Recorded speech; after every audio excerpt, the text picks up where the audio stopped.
8-1-1 yesterday on green-white aggro. But of course, the problem with all of this is pack rat plus 3 lands. Green-white's just, its best draws can beat it, and on the play can beat it, but it's a tough opening. All right, well, turn 1's going to be Thoughtseize from Nick. You see what he's up against. It's 4 lands, Soldier, Selesnya Charm, and Advent of the Worm. Once again, showcasing just the power of Thoughtseize here. Yeah, this is a really soft hand for Scott, and not something that can really beat a Thoughtseize unless he draws very well. Nick has the option of taking Soldier of the Pantheon and straining Scott with a slow hand, or he can take Advent and leave Scott with a hand with very little in the way of power.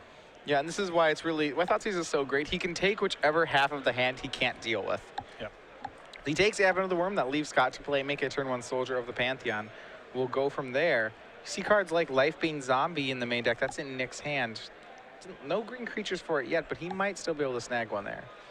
So he plays a Temple of Silence on turn 2. Though Scott has to be breathing a sigh of relief now, no second turn pack rat. Yeah, it seems unlikely that that hand would actually be able to race pack rats.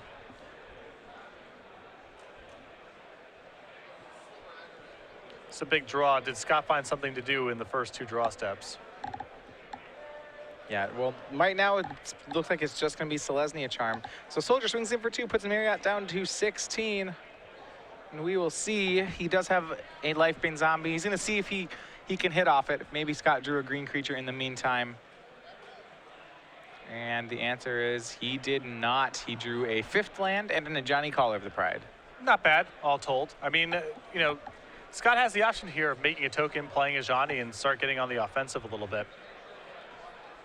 Now, Nick can handle the Ajani with his Mutavault and with his Lifebane Zombie, but at least forces some amount of reaction from Nick. Has to spend his mana doing that instead of advancing his board. Yeah, he does have Bioblight in his hand, so he'll be able to do some damage to whichever creature Scott decides to grow. Another land drawn for Scott, so it is just these 3 cards, Soldier, Knight, and Ajani, that are going to have to deal 16. At least at the moment. And by playing the Plains, Nick actually knows that the Plains was the draw. Right now, Temple Garden was the only white source in Scott's hand up until that point. I don't know if that bothers me so much. I mean, Nick's not going to play around 1 draw step in the dark, and yeah, 2 points of damage could matter. Yeah, I'm not, yeah, it's minor. But he does pump the Knight token. He's going to go ahead and swing here for 5. Nick has the option of trading a creature with the Knight. Maybe a little concerned because I think Nick wants to get that Ajani down as well. Yeah, you don't want this to go unchecked.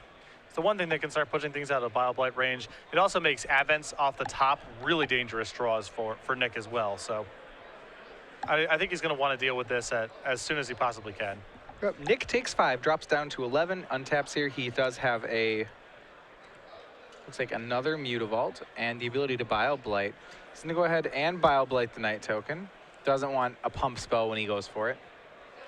And then he uses Mutavault and Lifebane Zombie to take down Ajani. Really solid sequencing here from Nick. Protecting his life total, taking care of the board. He's at 9 from Soldier, but we'll see if Scott has any additional plays. Scott can still get back into this game with Advent. That's the thing. That still gives him a shot. I mean, Nick's flooding out a bit here, too. Nick does have a pair of Mutavaults, so it's not as dangerous, but it looks like his hand is 3 more lands and a Lifebane Zombie. But Scott needs to find it now. And Nick's hand doesn't have any resistance, so it's just lands right now. So we'll see what he found. Nick's going to go ahead and make Lifebane Zombie, and it is lands 5 through 7 for Scott Lipp. And 3 lands down the hands of both players. But one of these players has 2 evasive creatures and some Mutavaults. So yeah, one of them is a much the better same spot. A swing for 5 from Nick makes it 15-9. Still, Scott still ahead in the life race, but it's going to get close quickly, as there's 6 unblocked damage on Scott's side of on Nick's side of the board. Scott knocks it down to only 3 with a top decked Banishing Light, though. And Nick draws Ultimate Price. And I would be surprised. Wouldn't be surprised to see Nick just continue to race here. Yeah, the big thing that he's got to protect himself from is Advent off the top. That's the thing. Right. So the Ultimate Price gives him a lot of insurance there. I like leaving the Mutavault back on defense. I would be willing to offer up the trade here for the Soldier of Pantheon, and just hold the ultimate price in the event that Scott does find his copy of Advent. Yeah, and it does not look like Scott has drawn a spell yet. I think he may supposed to be on more lands. And we know that he drew the Banishing Light the turn that he cast it. And since then,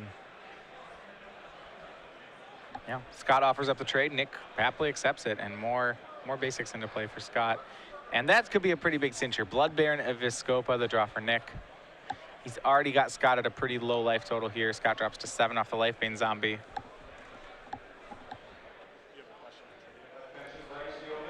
Yep.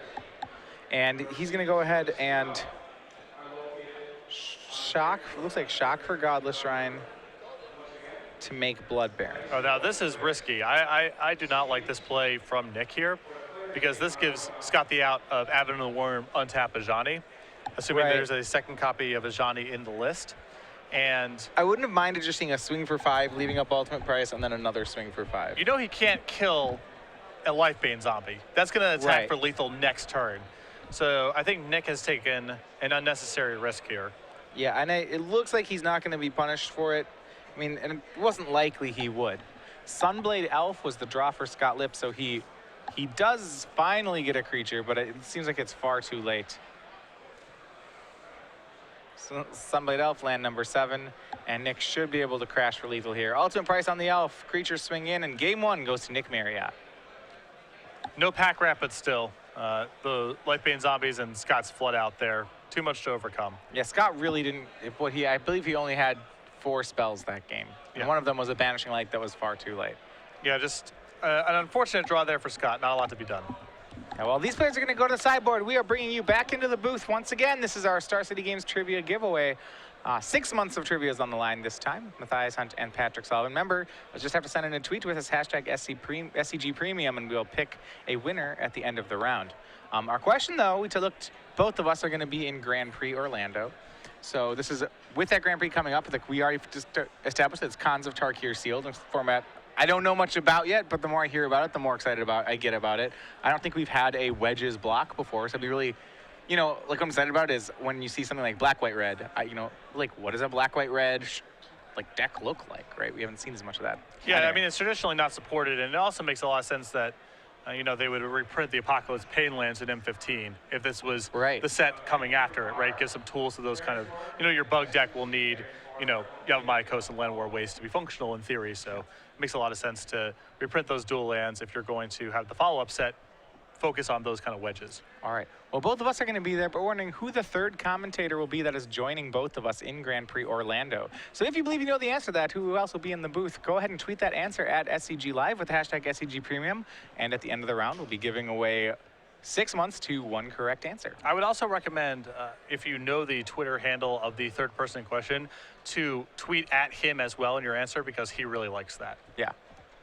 Please. You should do that. Actually, If you submit the Twitter handle, we'll take that as an answer. Right. That's preferable even, because he really likes that a lot. Yeah. Good. All right. When his Twitter is flooded. Okay. He really likes it a lot. All right. We're gonna go back into the round. So, all right. Scott Marriott's up a game, and usually the aggro decks get a little worse after sideboard, especially against the removal heavy decks. So. We saw this last round. The Jund mid-range deck, full of removal, is able to take down the white aggro deck. Will we see it again? Looking at Scott's deck, Scott's sideboard, he does have some cards like God's Willing available to him. God's Willing is not bad against the removal. I think Cetizen Tactics might come in too. He's got to fight the fight over Pack Rat. It's not the best card in the world in the matchup by any means, but he needs some protection there. I think that's going to be kind of it for the sideboarding. I think Ajani's Steadfast is fine to bring in here.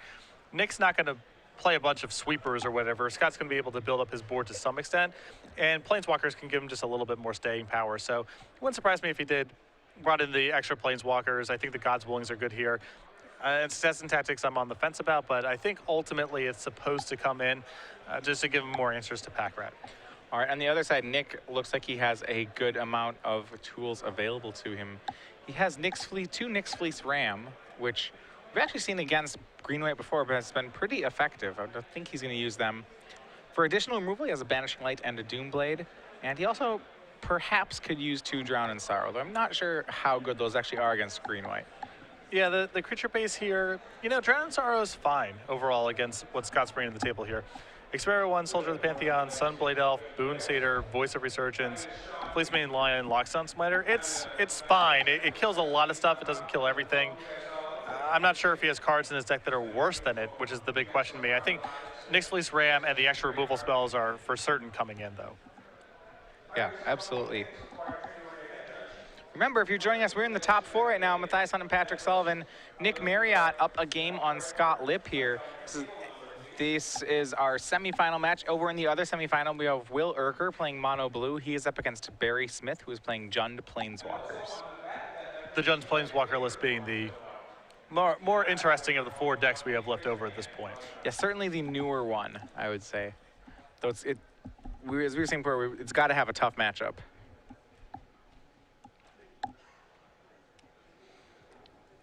And we're going to go ahead and get ready for game 3 here. And especially when black-white mid-range, one of the themes we've had this tournament, I guess, is that wondering whether or not black-white mid-range is kind of upgrading on mono black. Its mana no longer seems to be hurting it as much thanks to Caves of Koilos. Yeah, it's a big upgrade. And certainly when you look at the sideboard, it looks like they do get some improved options by playing white. You know, he gets to board in Nyx Fleece Ram, for example, in this matchup. He does have access to cards like Deicide and Banishing Light after board, all of which seem pretty good. Yeah, Nyx Fleece Ram is a nice option to have. You know, if you think of the analog that mono black has, it's something along the lines of Farika's Cure, a removal spell that's geared towards beating small aggressive decks. But Nyx Fleece Ram is very good against a deck like green-white aggro, whereas Farika's Cure doesn't do very much because Nyx Fleece Ram is still good against 3/3s and 4/4s, and the Cure isn't. So you do get some substantial upgrades by moving into white. Yeah, Deicide and Banishing Light, not bad either, as it finally gives the deck a way to deal with cards like Erebos or Underworld Connections. Or Thassa. That's Thassa, a big one, yeah. too. I mean, that's been the thorn in the side of mono black devotion now for a very long time. All right, so we are going with mulligans. Lipp is going to be on the play here. He keeps, and Nick does not. So Lipp's going to get looks like he'll be a little advantaged for the second game. An interesting feature of Scott's deck here is he is focused on being as aggressive as possible. 0 copies of Temple of Plenty in his list, 4 copies of Mana Confluence. Oh, wow. So that's definitely suggesting that he wants to be curving out and is willing to sacrifice some power to do so. Yep. Well, I mean, I do like the additional dual lands here because the deck's mana is so tight here. It also allows him to play with more planes in the list, which helps with Sunblade Elf. Yeah, it's actually interesting. We saw some other, it seems like Scott is really valuing consistency. We've seen some other green-white aggro decks.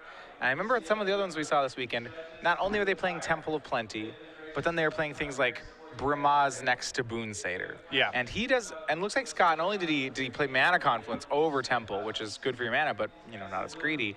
I don't believe he has any double white cards in his list either. He has a Ajani, but that's a double white card he doesn't have to cast on time. Right. He casts Ajani on turn 5, that's still okay. Yeah, he has 2 of them, and I remember we saw the list with Banisher Priests as well. He has none of that. So Yeah. he's being a green first deck. Still has to have a lot of planes because he wants Sunblade Elf to turn on. He still has, you know, Soldier of the Pantheons and so forth, but he does seem like he's making more of an effort to make the mana base stable than I've seen from other green-white aggro lists. Especially in a 2-color deck right now in Standard, it's really hard to not play the associated Temple with it. But Scott has had the discipline to not do it, I think. Yeah. And we've also seen our white Weenie Splash red player in the elimination rounds only play 1 red-white Temple. So Right. players have moved away from them to some extent, at least in aggressive lists. All right, and we're going to be underway. Nick keeps on 6. Scott starts out with a 1-drop. It's going to be Soldier of the Pantheon.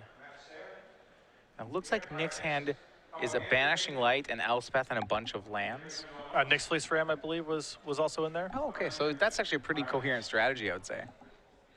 Swing for Soldier puts Nick down to 18. Fleece Mane Lion is the next play for Lipp here. And it does look like Nick has brought in his copies of Drown in Sorrow. Yeah, won't be bad here. He looks like he'll catch at least 1 creature. Nyx Fleece Ram is the play. And this is, like you said, this is where this card can be so much better than Farika's Cure. I mean, it's going to hold off Fleece Mane Lion for a long time. In concert with Drown in Sorrow, Nick actually has Scott's entire board covered. And you see there, Nick, not willing to block the Fleece Mane Lion, values his goes ahead and values his Nyx Fleece Ram highly enough that he does not want to risk losing it to Selesnya Charm. Oh, wow. So look at this here. Scott, on turn 3, made a double creature play of Voice of Resurgence into Sunblade Elf. This is really going to hurt for the Drown in Sorrow. This is a good good Drown in Sorrow turn, for sure. Nick was down a card because of mulliganing, but it looks like he's easily going to make that up. Remember, against the Grand Aggro deck, you're really just waiting until Elspeth happens. So Drown in Sorrow will kill 3 of the creatures. Scott gets to have a voice token. But that is it here. And Nick, with a Banishing Light in hand, will be able to catch that Fleecemane line before it gets monstered as well. And then the Ram gets to undo all the work that Scott's done thus far. And what looked like a great draw for Scott, Soldier into Lion into Voice Sunblade Elf, really has been neutralized by the Black-White mid-range deck. This is when people were making a big deal out of Bioblade coming out, and Bioblade's a great card, but to me it's very replaceable. You know, you could be playing other removal spells instead. I thought Drown in Sorrow was the card that was going to add an appreciable amount of power to black decks here because it gives a unique effect, and there's some percentage of decks that just cannot beat it. Scott's deck isn't one of those exactly, but his draw here not equipped to handle Drown in Sorrow. All right, and here's a pretty big check by Scott. So he played a Voice of Resurgence pre-combat and swung a pair of 3/3s into Nick, leaving up Selesnya Charm. Seeing if Nick finally would call that block, Nick did, and Scott did not have the Selesnya Charm. He's going to go ahead and get that Banishing Light down before Scott has 5 for Fleecemane Lion. Nick did draw Pack Rat for the turn as well, so we can see whether or not he decides to dump his hand to Pack Rat or to build his way up to Elspeth. And I think the most likely path is just to play Pack Rat and go down that way. Experiment 1 added for Scott. He still has 1 card remaining. Yeah, second Elspeth was the draw for Nick, and it looks like he doesn't have any more. He has a 5th land, not a 6th one. And I absolutely agree. It looks like he's going to play Pack Rat with 3 up. Shocks even to do so. And that, to me, that's a declaration that Nick says, I have no interest in Elspeth. I know I can win the game with Pack Rat. I'm just going to do that instead. So my question would actually be, if you draw the 6th land next turn, would you rather make a Pack Rat, or would you rather make an Elspeth? Like, if I draw land number 6, right, I would probably play Elspeth. Okay. Because normally, you know, the joke is once you have 2 Pack Rat's better than every card in your deck. And I'm like, well, just how true is that? You know, Elspeth's quite the card. I don't know if it's better than 6 land Elspeth and then make a rat for the rest of the game. That might be better. Yeah, I mean, making a rat for the rest of the game is still happening, you know. All right, Pack Rat and Make a Pack Rat was played for Nick. Scott, it turns the team sideways, and he did flash in Boon Satyr on the end step there, too. So he has a lot of tools available to him. Fleecemane, Nick's Fleece Ram, once again, just doing tons of work. Been really impressed at that card this weekend. It's done a lot more in this game than a random, you know, Doomblade or Ultimate Price would have done, that's for sure. Between the life it's gained and the damage it's blocked, I would say it's easily gained 10. And forced Scott to play to Drown in Sorrow. I mean, all sorts of bonuses. All right, so here's the swing. We'll see some blocks. I'm imagining Nick he could trade off. Do you think does he trade off both Pack Rats or just one? I think you just trade off one. If you trade off both your Pack Rats and then Don't not hit the draw land. a land for Elspeth next turn, the game could easily get away from you. Yeah, and it doesn't matter. Scott's last card is a God's Willing. He plays it and scries to the top. So this is kind of an unfortunate sequence of plays. Things are getting hairy for Nick. If he draws the land here, he's still probably fine, but Draws another Pack Rat. So he can play Pack Rat, he can make 2 more Pack Rats this turn, and then lose his Elspeth. Which I think he may have to do. I believe that's actually Lifebane Zombie he's drawn. Oh, it's Lifebane Zombie instead of Pack Rat. Which is much worse for him. Pack Rat is a good draw here because he gets another blocker and the option of making To the make third. 2, because right now he can't make 2 Pack Rats. He can only make 1. And, well, if it's Lifebane Zombie, then the draw was actually just a Pack Rat. And that's what it's going to be. You're right, it was Lifebane. Swing by the team for Scott. Nick makes a 3rd blocker in his Pack Rat. But there's some danger here. Remember that Scott topped off that last God's Willing? So he's happy with whatever card it is he has. Yeah, and if this is Advent, for example, this is a disaster for Nick. He would lose his Pack Rat.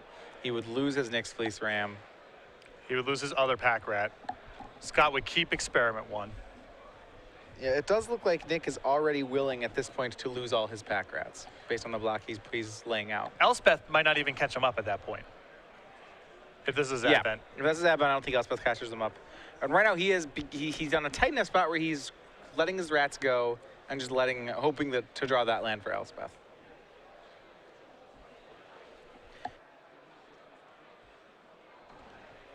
This is a tough block for Nick too. You know, he kept on top. You had to assume it's something. Yeah, and it was Selesnya Charm. That's a pretty good one here. As that rat's a 2/2, this will trample over now for 4. Voice of Resurgence makes it 6, not 7, so Nick is still alive. He goes down to 1, and that's gonna still get the game. Yeah, I don't think I think he left his other pack rat there as a no block. Oh, well, In which case he's taking lethal. So Scott able to finagle his way through that game, avoid Elspeth, slog through a late pack rat, and force a third game. Yeah, well, he got the easier one. That one he's on the play. Now he's going to have to win on the draw. Was unable to do so game 1, but we'll see if he can get a game 3. Also, some expensive information gained by Scott there. He now knows that Nick brought in Drown in Sorrow, which it's like, you know, we weren't entirely sure that Nick would do that. It was probable, but it's not I don't know if it's a sure bet against green-white. I think it's still better than other cards he has in his deck, is ultimately what it comes down to. It was very good that game. Like, how good is something like Obsidat in the matchup? Does not strike me as being particularly good. Sure. How good does it compare to, you know, some of the other slower anti-control cards? Even compared to Thoughtseize, probably worse than Thoughtseize in the matchup.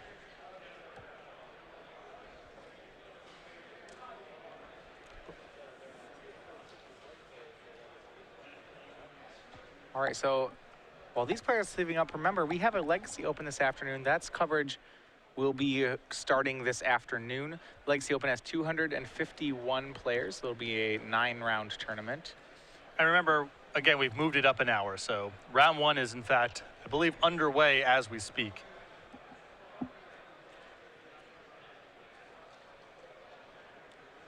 Yeah.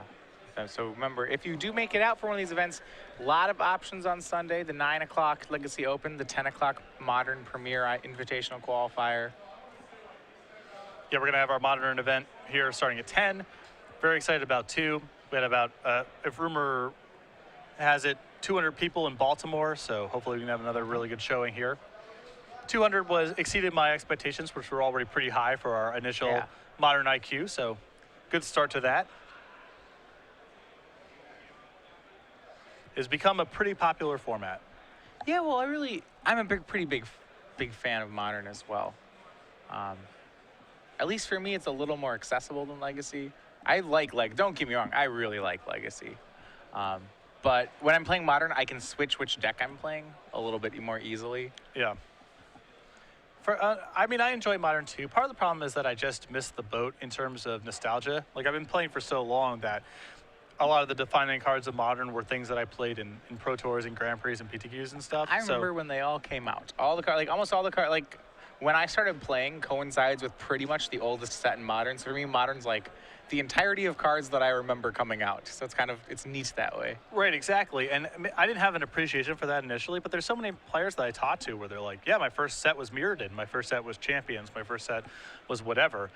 And for those players, Modern captures a lot of the nostalgia that Legacy captures for a player like me. So that's a cool feature of the format as well. And it's a little bit more accessible, as you mentioned, just both in terms of the size of the card pool and the cost of the cards and the decks and so forth. And I don't think it's prohibitive to play Legacy. Like I said, it's really, for me, it's yeah, I have my Legacy deck, but it's say I want to just be this weekend I want to play something totally different, right?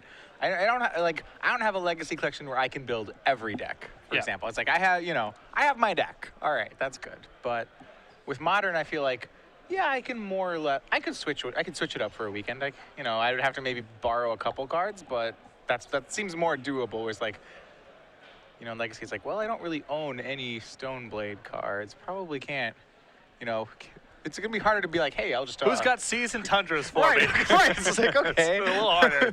It's a little harder. Yeah. I have forces, because Gotta have forces. If you want to storm, there are decks tied or something like that. Any good, even combo decks should play Force of Will. Yeah. And if you're someone who's, cares about the secondary market, it's hard to imagine that Force of Will becomes a sunk cost at some point. Do you even own Force of Wills? Do I own Force of Wills? I do not. Okay.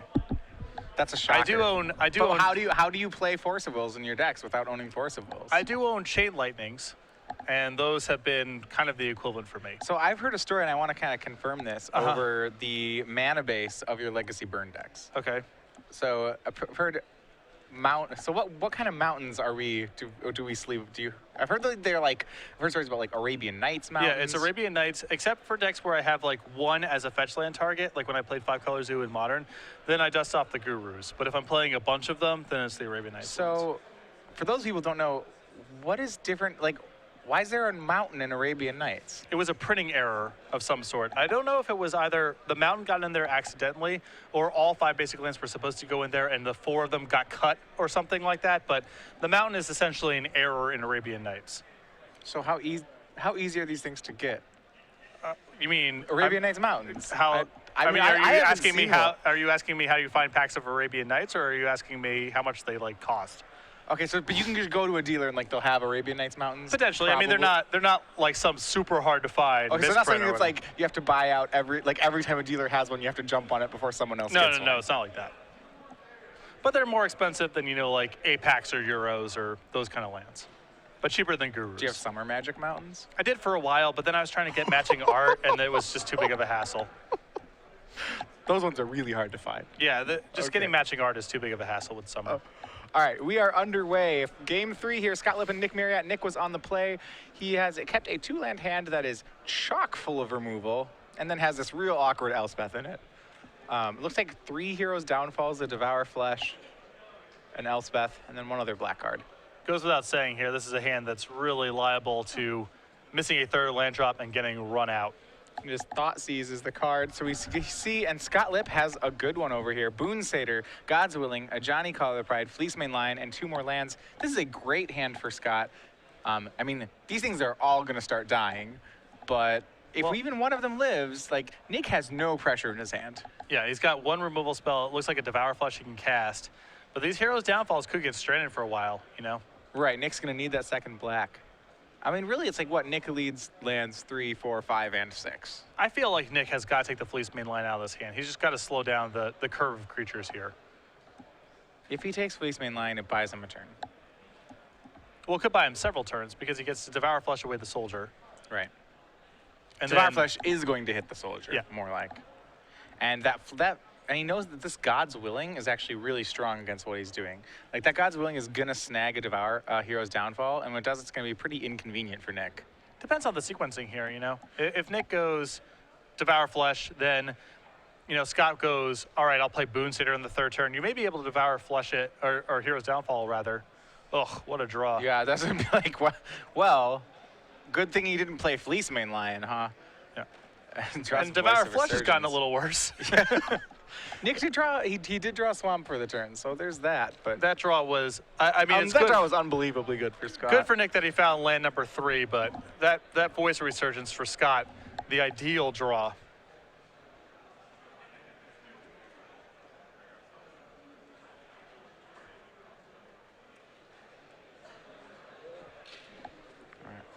All right, an update on the other side of the bracket. After a monster game 1, Will Urker, playing Mono Blue Devotion, takes the first game over Barry Smith. This got just so much worse for Nick's hand. You can see him shaking his head. I was like, wow, man, that made things get worse. He's gonna have to just Heroes Downfall the Voice, right? Yeah, and you look at him, he shakes his head. Yeah. I mean, you can't let it go to Scott's turn. The voice triggers, and he has God's Willing, so he just has to do this.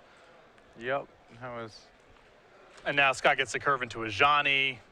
The problem is, like, Scott has 5 power on. He has a bunch of power on the board too. Nick isn't going to.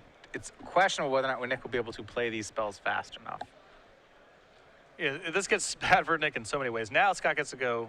If he wants to, he can play a Johnny. Looks like he's doing something else here. Yeah, he plays Experiment 1, swings for 5. Rather than playing a Johnny, it looks like he just wants to make more creatures. And hold up God's Willing, too. Mutavault was the draw for Nick.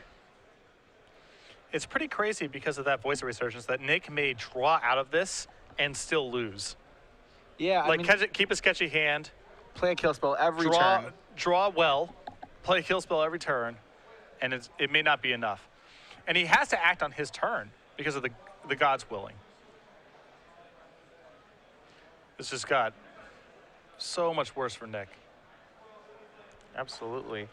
Pair Mutavaults are in play for Nick, so he does have some possible blockers. Scott shocks for land number 4. He does know that waiting in Scott's hand are both the Gods Willing and an Ajani Caller of the Pride. And a Boon Satyr. And a Boon Satyr. A lot of He tricks. knows Scott's whole hand. Scott's going to swing the team. And I'm interested. It looks like, so what's stopping Nick from just putting a Mutavault in front of Experiment 1? I don't think there is anything. Well, I mean, Nick gets to just cast Boon Satyr and evolve. Oh, right. Okay. So he gets to make the trade. Blech. And if Nick's game plan here is he has to get to Elspeth, his hand does not allow him to do anything Then else. he can't lose the Mutavaults. Yeah. I mean, he could be willing to commit both the Mutavaults to the block and then hope to draw out of it somehow, but... I think if you're Nick, what you're hoping to do is continue to make a board state where Drown in Sorrow wins you the game. Yeah, that's a fair game plan. Right, like right now, Drown in Sorrow is awesome. You sweep everything with it. And you don't want that to stop being the case. Yeah.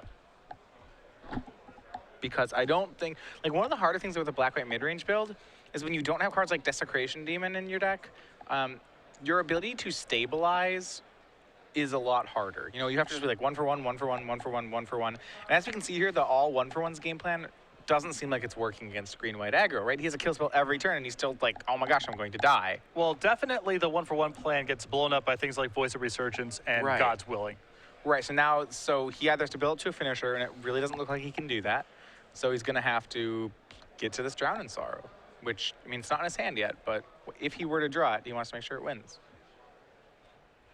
Yeah, I guess that's the upside of just blocking something like Experiment 1 here is you force the Boon Satyr, and then Drown in Sorrow is very live. Right. I mean, I just don't think building up to Elspeth ever works. He doesn't even have second white yet. The cost is, if he makes a play like that, he has to draw it that turn or he's going to die. So he's got about basically a 1-turn window to draw Drown in Sorrow. Yeah, I mean, otherwise he has, does he have he maybe has a 2-turn window? He's going to block Soldier of the Pantheon and Hero's Downfall the Voice token. And God's Willing will save the Voice token. Scrying, we'll see where he keeps it. It's on the bottom, so there's some reprieve for Nick. And we'll see just how aggressive Scott wants to get, whether or not he wants to flash Boon Satyr into play right now for 2 additional damage. The answer is he does not. I think he's very mindful of Drown in Sorrow as well. And he doesn't see any need to commit anything more to that. Next turn, he gets access to, say, end of turn, Boon Satyr, untap, Ajani to put a counter on something. Now he's got a big hedge against Drown in Sorrow, so there's no real reason to rush here. I like the way that Scott's played this game quite a bit. Yeah, and a rough sequence there for Nick. He drew Blood Baron of Viscopa right after losing a land. And now Scott's going to have to go for the end-step Boon Satyr. He smells blood and is going to go for the lethal play here. Comes into play and evolves Experiment 1. I think Nick's planning to block and devour flesh. Otherwise, he would have Hero's Downfall there. But he knows about this Ajani Caller of the Pride. And, well, there's no, yeah. We'll see whether or not he can put together a lethal attack through that Hero's Downfall. I'm not sure he can. Man, I really like the way Scott's playing this game. I like putting the counter here on Experiment 1 quite a bit. The regen shield actually is really good right now, and it gives you a 3/3. It's the only way that you can make a threat here that can get past Drown in Sorrow the following turn. Right. Assuming that a creature dies here. So this is, you know, it's not going for the kill this turn, but he respects the fact that Nick could have some sort of removal spell. I really like the way that Scott's navigating this game. He's very respectful of the cards Nick could produce at any time to blow him out. All right, well, Mutavault's going to block Boon Satyr. And then a Devour Flesh is going to be cast, it looks like. And Scott knows he didn't have Drown in Sorrow last turn. So, yeah. If he loses the Mutavault in combat, there's no hope to draw anything. And Nick's going to give it up. Scott Lipp, 2-1, is on to the finals with green-white aggro, taking down black-white mid-range. Yeah, Scott's game 3 there was really, really well played, I thought. Yeah, big fan. Scott with green-white aggro, he's on to the finals. I actually believe, sorry, I've said before that he had a loss. I believe he and Will Urker were the 2 players who double ID'd into the top 8. So maybe after both double IDing, they are going to meet again in the finals. We'll get you over to that match shortly of Will Urker and Barry Smith. Well, the risk here for Scott, I mean, congratulations, moving on to the finals, great stuff. Yeah. But if it's Mono Blue Devotion waiting for him in the finals, I don't think there's a worse matchup in Standard for green-white aggro than Mono Blue. No, Mono Blue Devotion really preys on green decks. Yeah, it's just in general. green decks with no removal. What's the game plan here? It's like they have no removal, and on top of that, Mono Blue just like incidentally main decks Tidebinder mages, which Right. that's pretty good. Yeah, you get